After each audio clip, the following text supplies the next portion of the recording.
పత్రికా విలేకరుల సమావేశం ఓకేనా? కూడా ధన్యవాదాలు. గతంలో 2 నెలల నుండి మేము వైఎస్ఆర్ పార్టీలో 18 గ్రామాలు, పంచాయతీలు, 26 వార్డులు తిరుగుతున్నాం. మన ఆదాల గారి ఆర్మీతో సంబంధంగా తిరుగుతున్నాం. అయితే తిరిగే వాళ్ళలో స్పందన అంజయ్ గారు, అదేవిధంగా బతిపూడి రవి గారు, అదేవిధంగా పాలకీర్తి రవి గారు, మేము మా బృందం అంతా కూడా 3 టీములుగాను అనేక విధాలుగా మేము విడిపోయి తిరిగి ప్రతి గ్రామంలో కూడా మేము తిరగడం జరిగింది.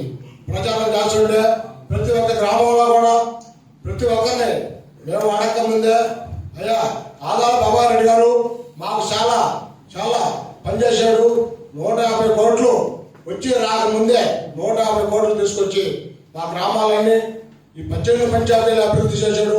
అదేవిధంగా 26 డివిజన్లు కూడా మాకు అభివృద్ధి చేశాడు అని చెప్పడం జరుగుతుంది. అయితే ప్రతి ఒక్క అవ్వని అడిగినా తాతలు అడిగినా కూడా ప్రతి ఒక్కరు కూడా మేము ఆదాల బాబారెడ్డి గారిని గెలిపించుకుంటాము, గెలిపించి తీరుతాము. అదేవిధంగా మనకి అనేక విషయాల్లో పూర్తిగా సహకరిస్తామని చెప్పి అందరూ తెలియజేసుకుంటున్నారు.